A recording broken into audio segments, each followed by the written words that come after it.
السلام عليكم ورحمة الله وبركاته. الحمد لله رب العالمين، والصلاة والسلام على رسوله الكريم وعلى آله وأصحابه ومن استنى بسنته إلى يوم الدين.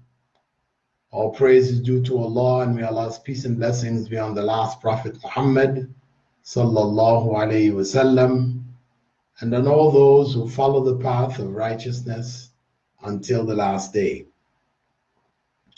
This is the 33rd session of our series, our course, which began in Ramadan by the name of In the Names of Allah. In this session, session 33, we'll be looking at two names which come from the same root, Al-Haseeb and Al-Haseeb, the reckoner and the sufficient. They are names 48 and 49 in our list of 99 names. In terms of their location, as we traditionally begin by identifying the location to confirm these names as being among the names of Allah, showing that they have come either from the Quran, which is where we bring the vast majority of them, or from the Sunnah. In this case, the divine name Al-Haseeb or Al-Hasib is mentioned only in the plural form twice in the Quran.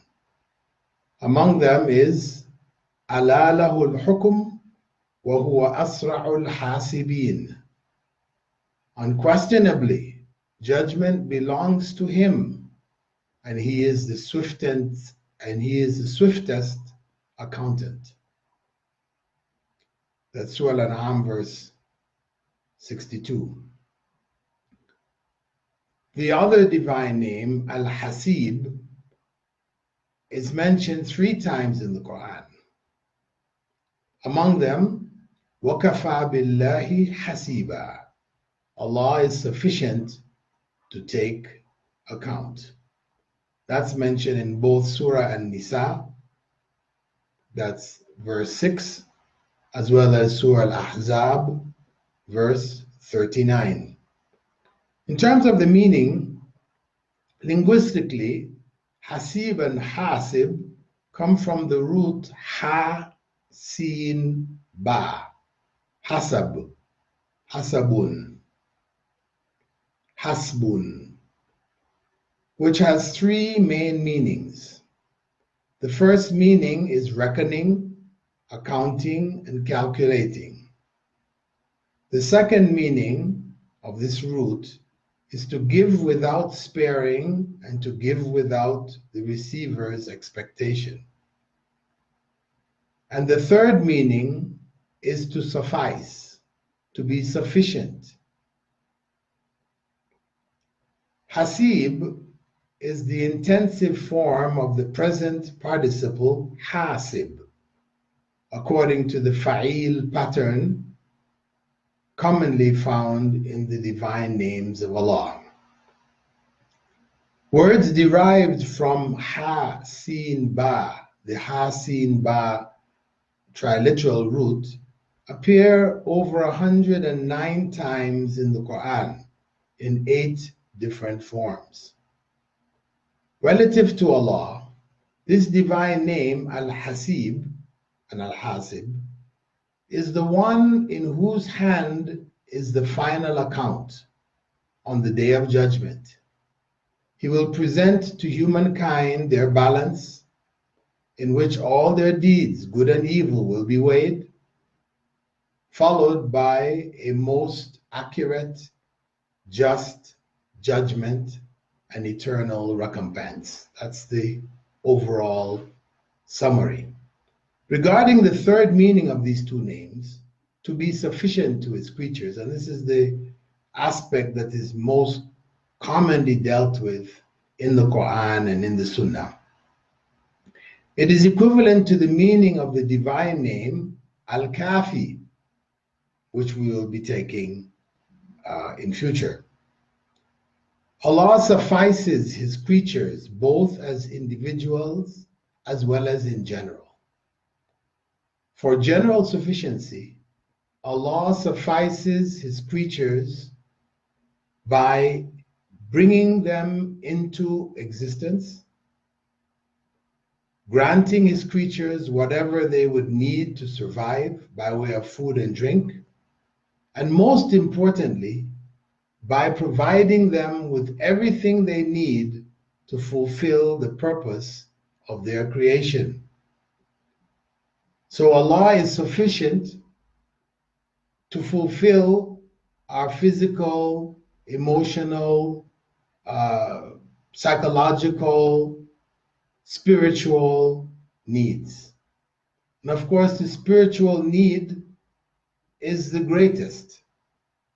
Allah created us to worship Him, as He informed us in clear and no uncertain terms.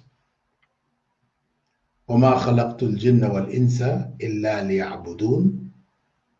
The jinn and humankind were only created to worship me, that is Allah.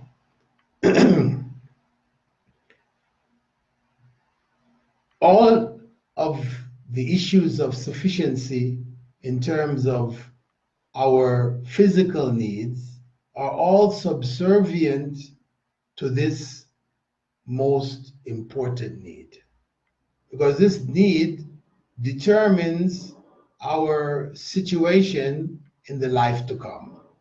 We are only living a portion, a very small portion of our lives in this physical realm. The life to come is the most important. So the fulfillment of our spiritual needs to enable us to make the right choices and to enter paradise for which we were created, this is our biggest concern, or should be our biggest concern. Now, when we're applying these names, according to Ibn Battal's 4 principles, the first of which is to adopt where applicable, these divine names, Al-Haseeb and Al-Haasib, first and foremost may be applied by fully trusting in Allah. By trusting in Allah, that is the most basic and important way by which the names may be applied. His names imply that He is totally and completely sufficient for all of our worldly and religious affairs. So we, as true servants of Allah, should fully trust in Him as He deserves to be trusted, by strongly and completely depending on Him from the bottom of our hearts. This means that we should strongly believe that He will gift us what is truly beneficial and repel what is truly harmful. So when we receive things, we have to believe that this is what is best, not the extra that we wanted or the different type that we felt we needed, etc. But exactly what He gave us is what is truly beneficial. And whatever escapes us, what we chase, what we were running after, we thought we needed it, and that in fact, we really didn't need it. It was not, in fact, good for us. And that is why Allah didn't make it accessible to us. If this becomes our belief, our trust and dependence on Allah will greatly increase, and our thoughts regarding Him will become truly good. And this is very important, as the Prophet ﷺ quoted in a hadith Qudsi. He quoted Allah as saying, "Ana inda dhanni abdi bi." I am as my servant thinks of me. So it is how we conceive of Allah. How we conceive of Allah will determine how He will be with us, how He will treat us, etc., etc. If we have evil thoughts of Allah, then what will befall us will be evil. If we have good thoughts of Allah, then what will come to us will fundamentally be good, whether we can see the good or we can't.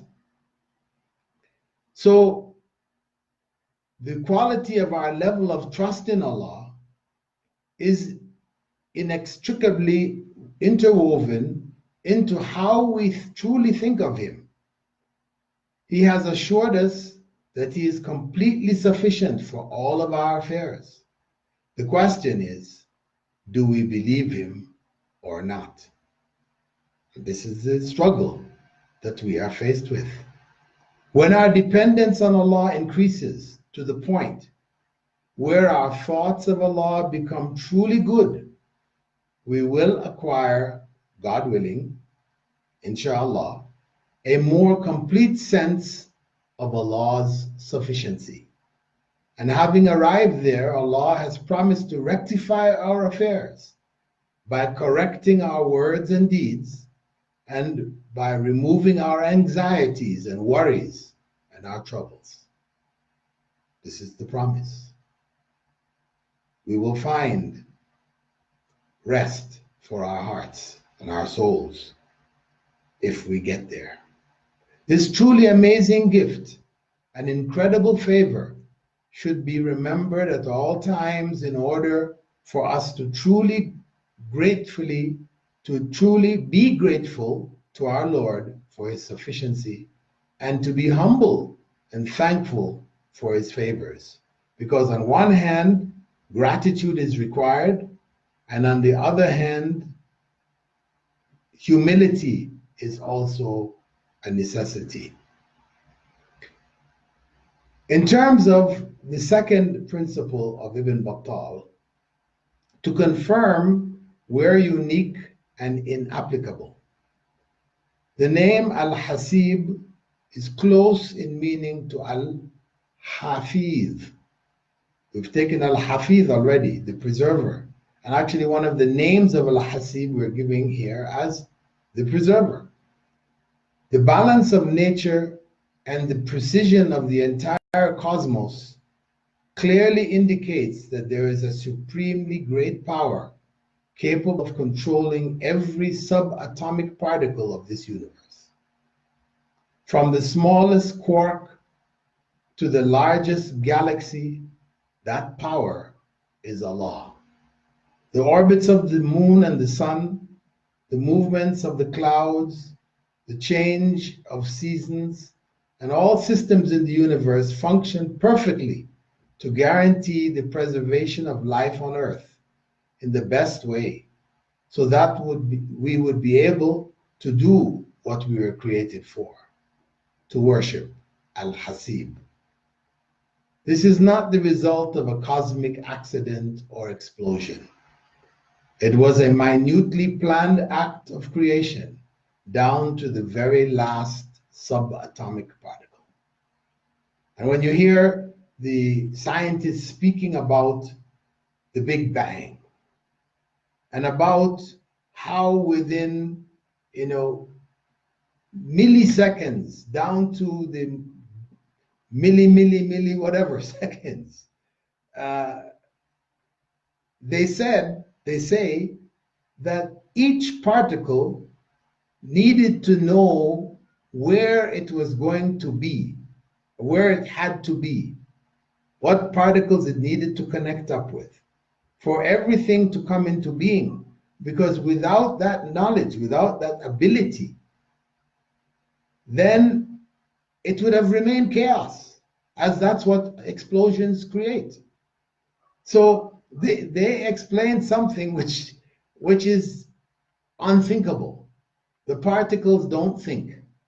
Though they will talk about, in trying to explain evolution, they're saying that we're all a product of the what they call that mean gene, that the gene which is only looking out for itself, that it worked its way through and produced us. Otherwise, all the other forms died and died out, etc., because of this gene that drives us. They personify, or they give personality and thought and everything to inanimate aspects of nature, in their ways of explaining, which really funny when one reads it, from a creationist perspective, understanding that this is all an act of creation. That's why all those particles knew where to go. That's why all of the levels of oxygen, nitrogen, and H2O, and all the different elements that make the earth livable, that if you increased one more or decreased one less, the whole thing doesn't work. It had to come and fit in so precisely.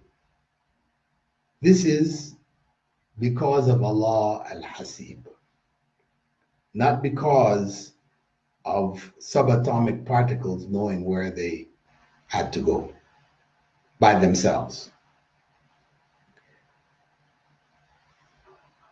If we move on, after confirming that these two names and attributes takes place when we recognize Allah's signs everywhere in the universe, and that worshiping Him as He deserves to be worshipped is in fact our real purpose, the reason why we're here, the purpose of life. We move on to the third principle of Ibn Battal, which is finding hope where there is a promise. The reality of these divine names, Al-Haseeb and Al-Haasib, which express Allah's sufficiency, is that they engender hope based on putting our full trust in Allah, that He will look after our affairs. If we have trust, we will have hope. Without trust, there is no hope, which is why whenever Allah or His messengers speak about divine sufficiency, they always link it to having trust in Allah in order to build hope in the hearts of the believers. Specific sufficiency, we talked before about general sufficiency, how Allah suffices for creation in general. But in specific, this specific sufficiency, which is only for those believers who put their complete trust in Allah, involves His rectification of their situations. As He said, وَمَن يَتَوَكَّلُ عَلَى اللَّهِ فَهُوَ حَسْبُهُ. Allah is sufficient for whoever trusts in Him.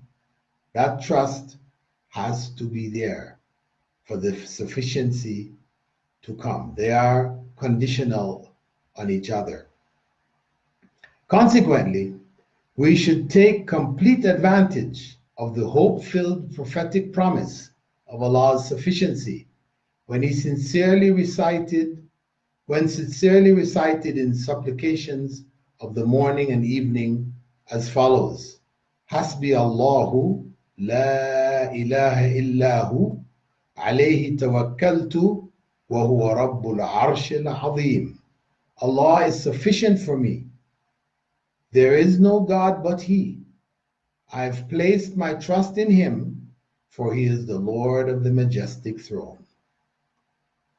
Regarding this supplication, Prophet Muhammad ﷺ said, whoever says this supplication 7 times in the morning, after Fajr, and 7 times in the evening after Asr, Allah will take care of whatever bothers them of the matters of this world and the hereafter. This is an authentic supplication and formula for recitation found in Sahih Muslim. And this is stressed. This is found in Sahih Muslim, because we will look at some others which are found nowhere. Abu Sa'id al-Khudri also related that on another occasion of introspection, the Prophet ﷺ expressed his thoughts to a group of his companions, saying, "How can I enjoy the pleasures of life at this time, when the trumpet blowing angel has already taken hold of the trumpet and is waiting for permission to blow it?" When he realized that his words were very heavy on his companions, he told them to say, "Hasbunallah wa ni'mal wakil, ala Allahi tawakkalna." Allah is sufficient for us, for He is the best disposer of our affairs. In Allah we trust. So, of course, the Prophet ﷺ, thinking aloud, expressed this question to himself: how can he enjoy when the end of the world is so close?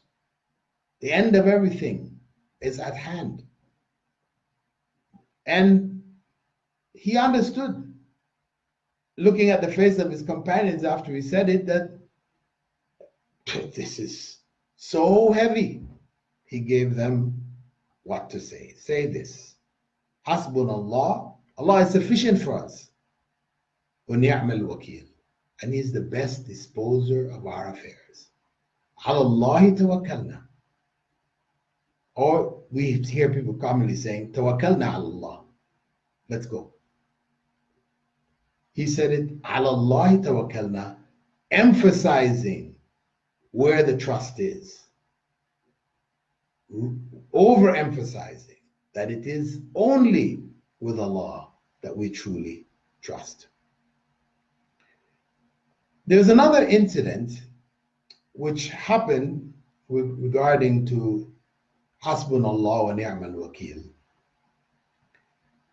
where in the Prophet ﷺ's time, there was an incident at a location called Al-Hamra, or Hamra Al-Asad. Hamra Al-Asad.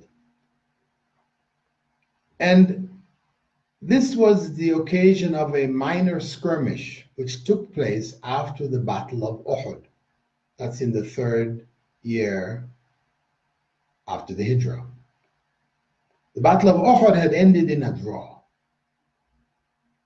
And the next day, the Prophet ﷺ instructed that all the people who had fought in Uhud should remobilize to pursue the remainder of the Qurayshite army which was heading back to Mecca, in order to re-engage them at Hamra al-Asad, to catch them at this location before they would get back to Mecca and finish the battle. However, some of the people in Medina who had not taken part in the Battle of Uhud tried to scare the companions and dissuade them by circulating amongst them a false rumor, which was false at the time, later it turned out to be true, but it was a false rumor circulating amongst them that the Meccans were gathering an invincible, massive army, and they were about to attack them. So Allah spoke of this in the Quran, in Surah Al Imran, 3rd chapter, verse 173. He said there, describing the companions, those who had fought in Uhud, who these hypocrites, they're normally called hypocrites, they're Muslims who are of weak faith, or they were people who were just pretending to be Muslims, whatever. Allah spoke about them and the believers, saying, الَّذِينَ قَالَ لَهُمُ النَّاسُ إِنَّ النَّاسَ قَدْ جَمَعُوا لَكُمْ those whom the hypocrites said, indeed the people have gathered against you. فَاخْشَوْهُمْ فَاخْشَوْهُمْ So fear them. Allah goes on to say, فَزَادَهُمْ إِيمَانًا But it only increased them in faith. The believers, the companions were only increased in faith by their statements instead of becoming fearful. And then Allah quotes them as saying, وَقَالُوا حَسْبُنَا اللَّهُ وَنِعْمَ الْوَكِيلُ And they replied to these hypocrites who were trying to scare them, Allah is sufficient for us, and He is the best disposer of our affairs. So they ignored the Madinite rumors and set out as instructed by the Prophet ﷺ.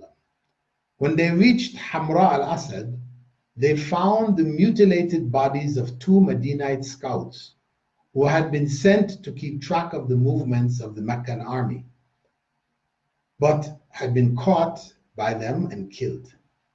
The Prophet ﷺ, while camped at Hamra al-Asad, retaliated by killing two Qurayshite prisoners and made a pact with Ma'bad ibn Khuza'ah to go to Mecca and spread counter false rumors regarding the great strength and equipment of the Medinite army, which was actually in tatters.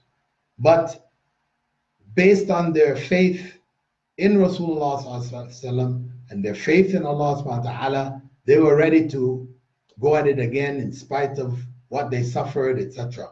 The battle they hadn't lost. The Quraysh didn't win, neither did they. So it was a balance in that sense. It was a draw. So this individual Ma'bad was sent by the Prophet ﷺ after entering into an agreement with him to spread these false rumors that the army that was coming from Medina was well equipped and strong, big, people had joined them, etc. Of course, we might say, well, it's not a lie. Doesn't the Prophet ﷺ tell us not to lie? We should avoid lies, you know? Yeah, it's true. It was a lie. But the Prophet ﷺ told us there are 3 occasions in which we're allowed to lie. And all of these occasions have to do with the outcome, because of the intended outcome. On one occasion, the Prophet ﷺ said, we may lie to our spouses. If the wife comes to the husband and she's made a new dress, he looks at the dress and she feels really good about it, but he's looking at it, it's not so nice. But he said, oh, it's beautiful, it's great, it looks perfect, that to make her feel good. That's important for their relationship. Prophet ﷺ said also, 2 Muslims are fighting with each other. They don't want to talk to each other anymore, whatever, they're breaking relations. For you to go to one and say, listen, you know, the other person is actually a good person, and you know, they're speaking well of you, really. They want to, you know, make up things, make things up, you know, to resolve this situation, you know. And they really like you, actually. And you go to the other one and say the same thing, they come together. So that, though what you're saying was not true, but in that circumstance, allowed. And the 3rd occasion, the Prophet ﷺ said, in war. For you to deceive the enemy into thinking you're going in one direction, and so they try to catch you there, and then you catch them from behind and defeat them. This is war, it's tactics. So it's allowed in that context. It doesn't mean that you wave the white flag and the white flag is agreed to be a sign of surrender or negotiations. And the enemy then comes, and when they come, their leadership, etc., comes to meet with your people, you catch them and kill them, massacre them. You can say that it's war, but no. This kind of deception is purely evil. So the intent was evil and the action was evil. So this kind of treachery is not treachery. This is not allowed.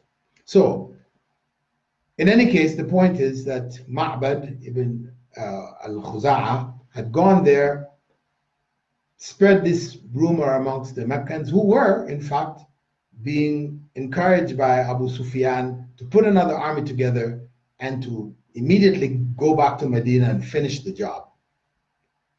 So when those words spread amongst them, that, the word spread that the Medina army was already on its way, it had reached Hamra al-Asad, and they were strong, well-armed, good numbers, they dropped the idea. Of course, they came back later on, you know that. But for that point in time, that gave a breather for Medina now to settle. So that they returned, as Allah goes on to say, so they returned with Allah's favor and bounty, untouched by harm. That's the consequence. That's what happened. The Muslims came back with Allah's favor and bounty. They had pursued the pleasure of Allah and found Allah the possessor of great bounty. Ibn Abbas also mentioned that this supplication, Hasbunallah wa ni'mal wakil, was also used by Prophet Abraham when he was thrown into the fire. This is recorded in Sahih Al-Bukhari. So, utilizing these phrases which Allah subhanahu wa ta'ala and His Messenger have given us is important to remind ourselves, to reflect on Allah's sufficiency in our lives.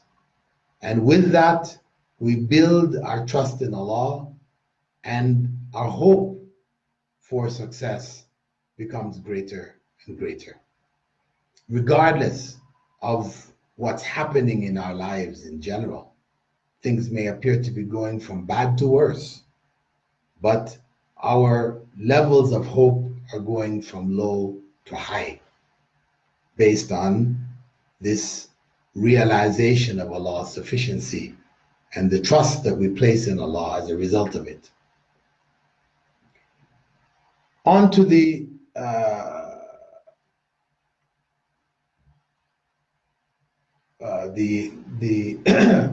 other example that I'd wanted to give concerning the use of Allah's names in a similar manner, but illegitimate.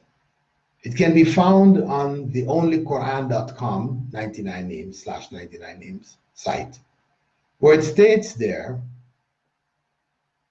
Al-Haseeb, the reckoner, one who starts reciting this name 70, some other narrations they say 700 times, beginning Thursday, for 7 days and nights, and at the 71st time recites Hasbi Allahu Al-Haseeb,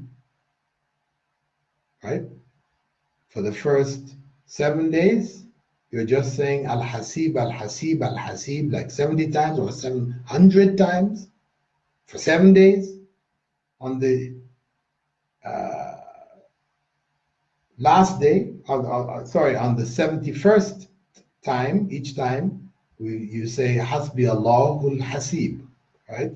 Which means Allah is sufficient for me, the reckoner. That what will happen? We will be free of fears of robbery and jealousy. If we're having fears of robbery and jealousy, somebody's going to break into our home, or we're afraid of the evil eye, jealousy coming from people, so and so, this is the thing to do. But this is nonsense. There's no evidence for this. There's no support for it. No statement of the Prophet ﷺ, no statement of Allah subhanahu wa ta'ala. This is selling, false tickets to paradise and to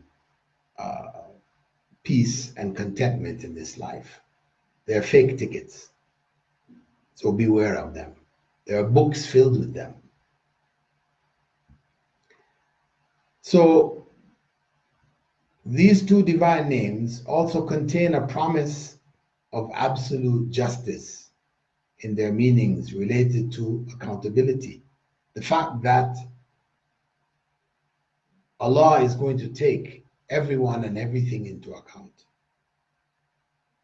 It also offers a promise of absolute justice which we can hold on to.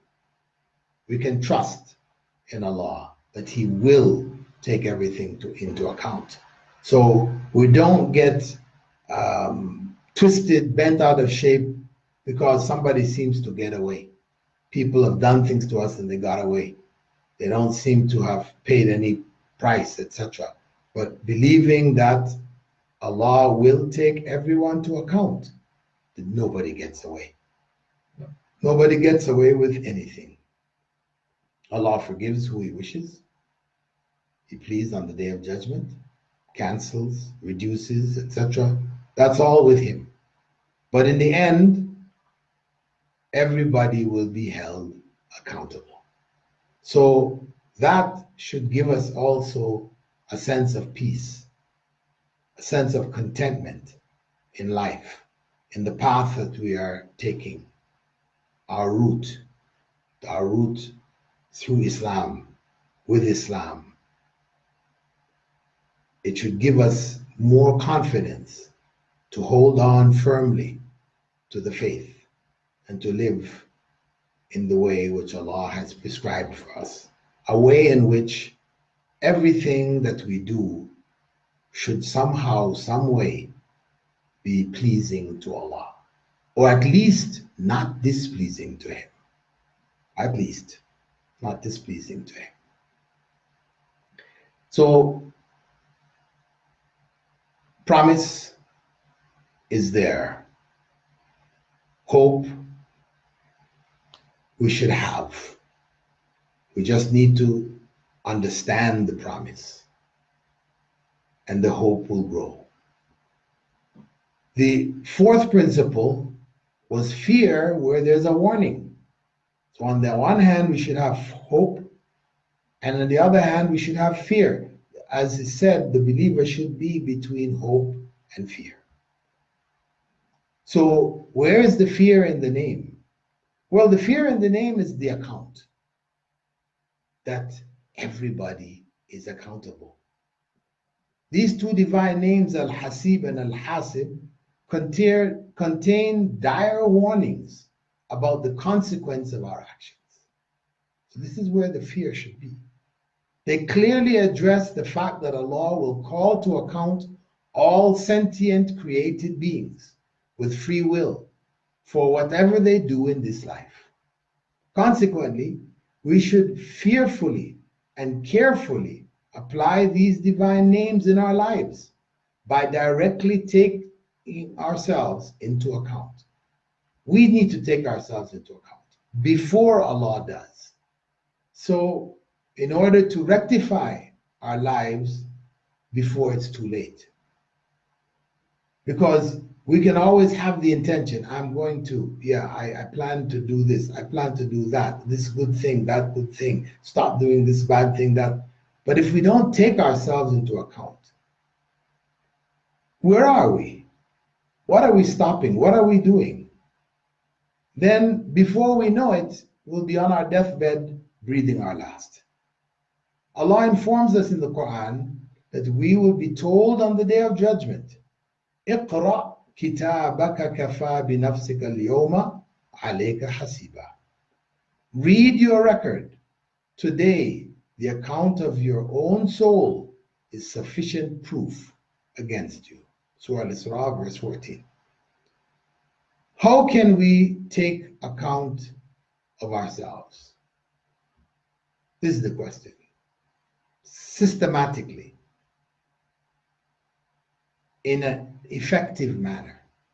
A simple but difficult way is, if we're able to be consistent, it's simple. If we are inconsistent, it becomes difficult. I mean, that's just the bottom line. Is to make it a daily habit. For example, before we make our night supplications and go to sleep, to sit back and make an honest, critical assessment of our day. Just take a minute and look back. How was that day? Bring ourselves to account before we are brought to account. That's the principle. Look back at that day. Make a list of our main weaknesses and failings, and make practical plans on how to work on them. Of course, most of us getting into bed is just, getting into sleep as quickly as possible. If we manage to make our 3 qul's, and wipe it over ourselves as the Prophet ﷺ told us, and clear our bed, make Ayatul Kursi, recite it, and try to reflect on it, whatever, that's it, and we're gone.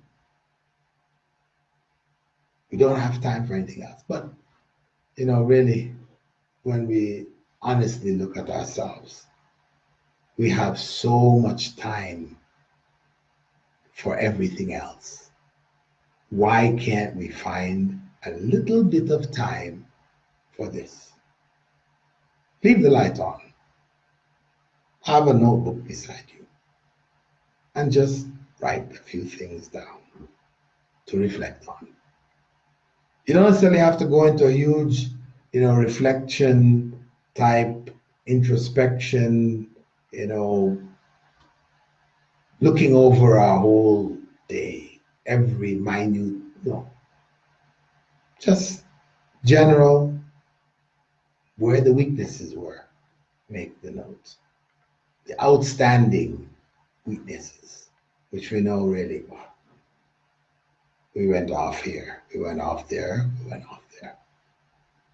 Top 3, top 5, top 10, depending on where we are. If we're able to do that, then the next day, of course, when we go into our day, we have that ahead of us.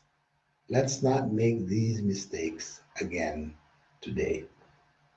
Let's get those out of the way, and we can improve the quality of our life in terms of living a life pleasing to Allah.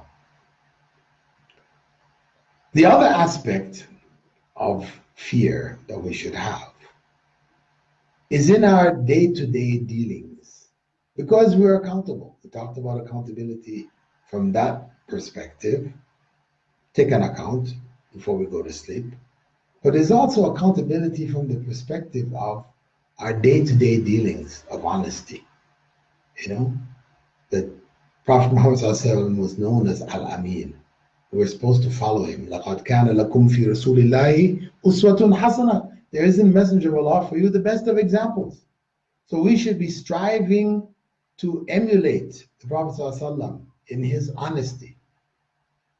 And what we do with that is that we implement it with our fellow human beings. These divine names of accountability call to honesty beyond the norm created by the watchful eyes of parents. We're honest because parents are around. Or neighbors. Well, we don't want our neighbors seeing us do this. Or the police, or the courts. There's a level of honesty that is a result of all of that. The bottom line is that where people can't find out that we are dishonest, then that's the area that we need to work on. So we are obliged by these divine names to always be honest in any and all of our transactions, at work, at school, even in dividing things at home amongst our family and our children. Islam spread in places like Indonesia, Malaysia, and the Philippines as well as West Africa, by merchants. Merchants who had been coming to these lands for centuries, trading according to the norms of dishonesty in trade, where you try to sell your goods at a higher price than what they're worth, and to buy goods at a lower price than what they're worth. You know, this is your business strategy. So in order to sell those goods for more than they're worth, you have to deceive your customers. You have to make them think that this is one, something they need when they really don't need it, or it is something that is able to do what it can do. You deceive them into buying it. And or you sell them something which is defective. You know it's defective. Its worth has dropped. But you cover it up and you sell it. And they don't find out until after you got back on your camel and left, or you got back on your boat and went to another place. When they're looking through, oh, they got us. And you, when you're looking through the stuff, you thought you got a good deal. Ah, he got us. They got us. That's how they'd been dealing. That's how trade was. You know, who can trick the others the best? Who was the best, you know, cheat, merchant? That's why the Prophet ﷺ said, At-tujjar humul fujjar. The traders are corrupt in their root. You know? So this is the way things were. This is how it was all around the world. So when a group of traders now came out of Amman, they went east. They came out of Arabia and they went west and south. When they met with people who they had been meeting with over the centuries, their grandparents, their great-grandparents, they tell stories of how they cheated this one and deceived that one and the other. They've been doing it for centuries and centuries, as far back as could be remembered.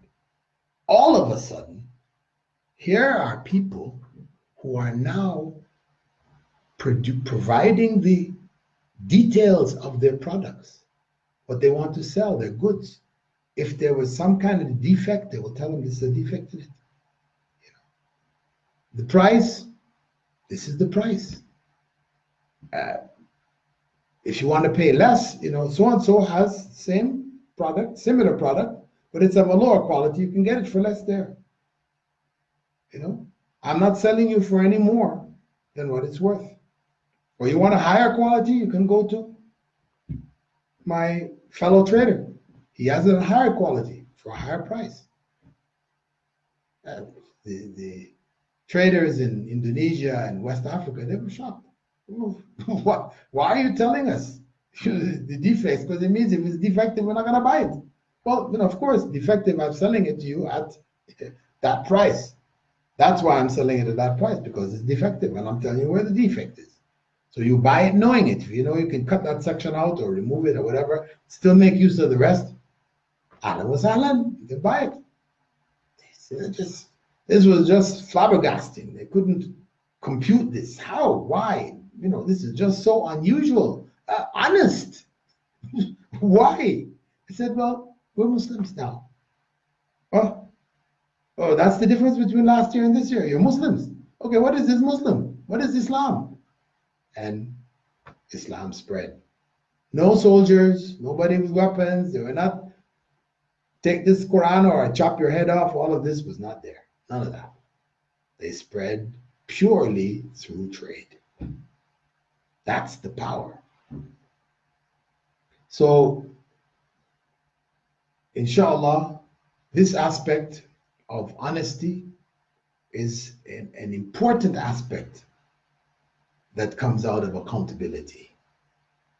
If we really have that true sense of accountability, we will be honest.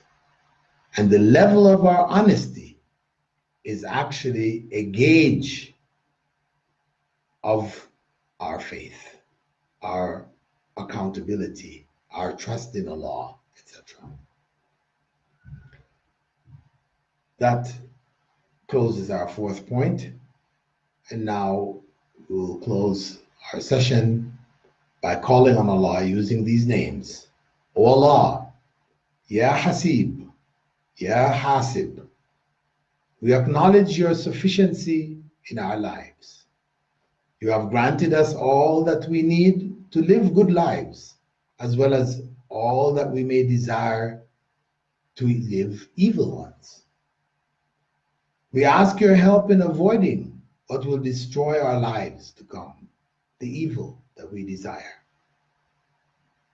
Please remove from our reach all that displeases you and assist us to embrace all that pleases you. Ameen. Barakallahu feekum. Assalamu alaikum wa rahmatullahi wa barakatuh.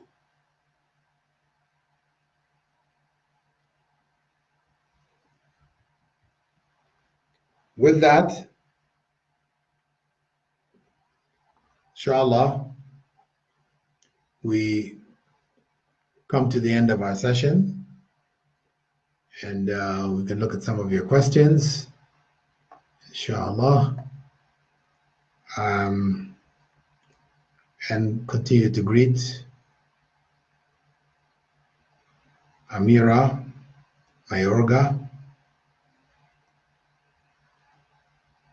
Khadija Chandni, Nazra Dar, one of the top students, Ansa Azam, asks how to purify our hearts. That's what this was all about, purifying our hearts, putting our trust in Allah, believing that He is sufficient. So what is it we're trying to purify our hearts of? The evil intent,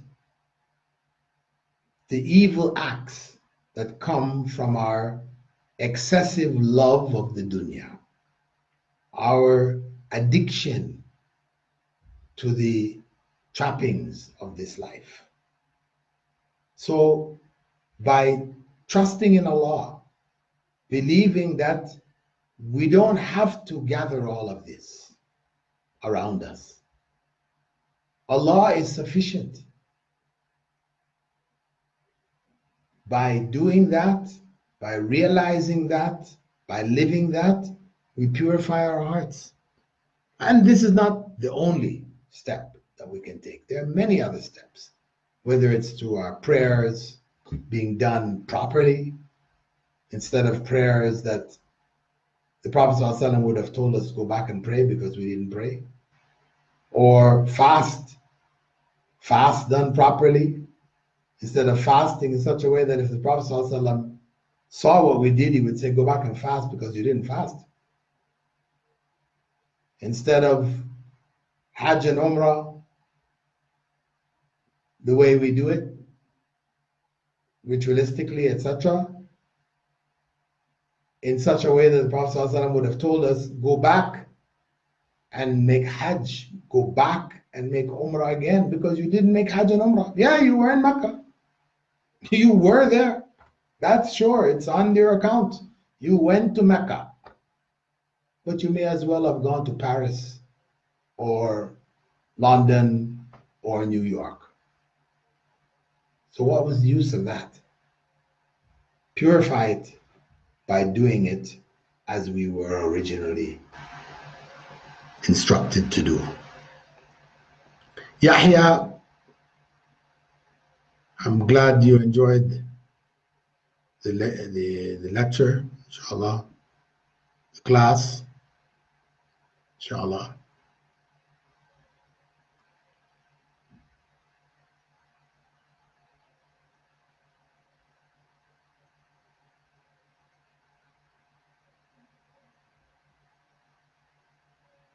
Usman Ishaq, Ameen, may Allah grant you success in your life also. Nazirul Qadir, may Allah give you more knowledge also. Ameen. Faisal Muhammad, ahlan wa sahlan.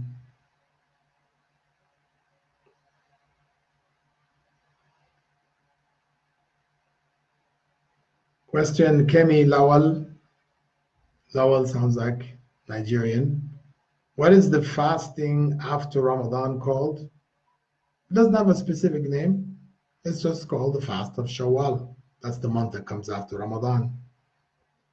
And 6 days recommended. Combined with Ramadan, you get the reward of fasting the whole year. Can I use it to repay my missed Ramadan fast with the intention? The best way is to just fast your Ramadan fast. That's fard. That's what's fard on you. Fast those Ramadan fasts that are missing. Do it. Having finished that, then do the 6 from Shawwal. Some say, okay, you can have dual intentions, etc. Okay, so your intention is, 6 of Shawwal along with doing your obligatory fast. So for at least for 6 days, if your obligatory fasts are less than or approximately the same amount, then you're covered. Otherwise you add whatever else is missing. Some scholars say that's okay too. You can do that. Warda is hoping that I'm feeling better. Yes, inshallah, I feel much better today. Although the allergy is still there in the background, but inshallah, I'm much better. Nuhu Salihu, watching from Lokoja, Kogi State in Nigeria. I love you for the sake of Allah also. May Allah love you for loving me for His sake.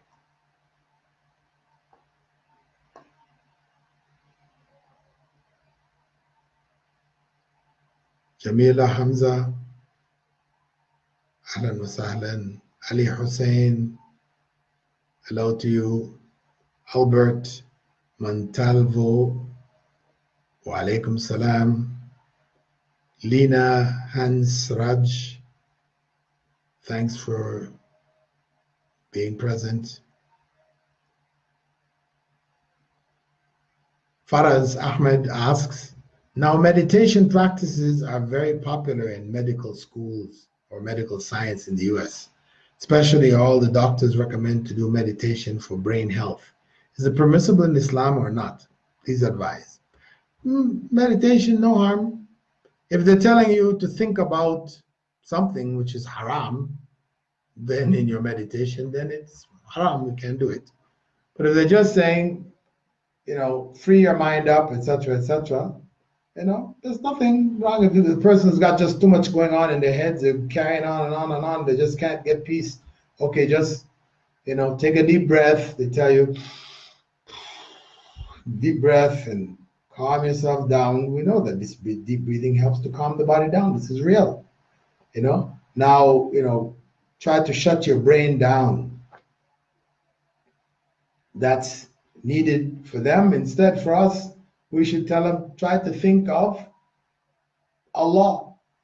Think of the blessings of Allah in our lives. This is where our, since it's gratitude and, patience and gratitude, these are the two qualities that we need to strive for. So in our meditation, we would tell people to reflect on the good that has happened in your life. Reflect on it. Reflect on things that were bad and they turned out to be good. Positive thoughts. Replace that scramble, that chaos in your head with positive thoughts. And Islam is filled with it.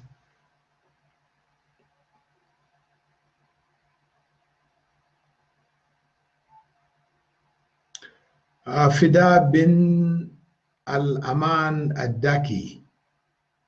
Sheikh, in your book, Evolution of Fiqh, you mentioned the door of ijtihad and how it closed and people are struggling to open it. Why was it closed? Why can't we open it? Oh, okay, it was opened. Then some people didn't go along with the closing. It was closed, on the official level. when it was decided in the courts that these four people had to follow one of these four, that's when it was closed. The door for ijtihad, no, they said everything that the scholars, of the previous centuries, right? This is like the 13th century. All the previous centuries before that, back to the 6th century, 7th century, the time of the Sahaba, etc. The scholars over that period of time, we would say it was about 8 centuries time passed, right? 7 or 8 centuries, that in those 700 years, every possible issue for fiqh had been discussed. There is nothing remaining that the scholars hadn't discussed, especially with the rise of what they called hypothetical fiqh. If, they had in some Shafi'i fiqh books, if a person was to pass wind into a bag and close that bag, okay? Of course, when they pass wind, they lost wudu. But if they carried that bag with them, made wudu, carried on the bag, later on they opened the bag and the wind that they had passed into it came out, would their wudu be broken? They reached that far that they were discussing stuff like this. In Hanafi books of fiqh, you'll find, them talking about things which require ghusl. Among the things which they came up with was if a human being had sexual relations with a fish, they said you have to make ghusl. What? You really, I ran into a book in Singapore, in the Dar al-Arqam there, Arqam. They had this book translated from India in Hanafi fiqh, and it was there. Among the things which break wudu and requiring ghusl is having sex with a fish. I told the brothers there, A'udhu Billah, brothers, get rid of this book, burn it. We don't need this book. This book will, if non-Muslims were to read this, they would think, what are Muslims into? They're crazy. So this is where, the ijtihad went. People went all over to hypothetical fiqh and all over the place. So they worked out every possible imaginable masail. All of them, they worked it all out. So close the door now. Boom. We don't need it. Because if you leave the door open, this was after the fall of Baghdad, Genghis Khan had come and, destroyed Baghdad, the libraries of Baghdad, piled the skulls of the scholars on top of each other, made a mountain, crazy, madness. So to preserve fiqh from ignorant people now who survived, entering into these different issues and schools, etc., of fiqh, that they would damage it by, not knowing what they're doing, like a bull in a china store, knocking things, breaking things, this. So they said, better you close the door. Close the door for ijtihad. Later on, they opened it up and said, okay, you can make ijtihad madhabi. Just in the issues of your madhab, you can make ijtihad, but not general ijtihad, and so on and so forth. Anyway, there were always scholars all the way along who did not abide by those rules.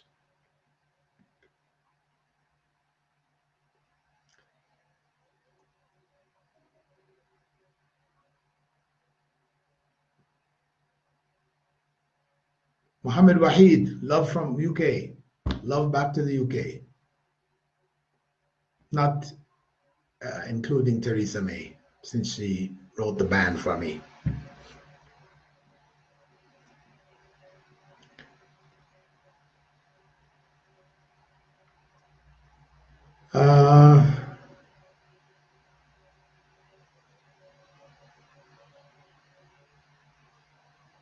Okay, I think we covered it enough today. I said sorry again about yesterday.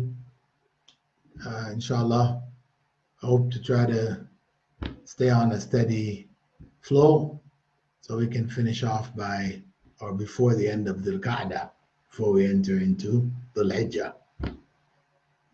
We lost a couple of days here and there, but inshallah we'll stay on it. Barakallahu feek. Keep me in your du'as. May Allah bless you all. Subhanaka Allahumma wa bihamdika. Nashhadu an la ilaha illa ant. Nastaghfiruka wa natubu ilayk.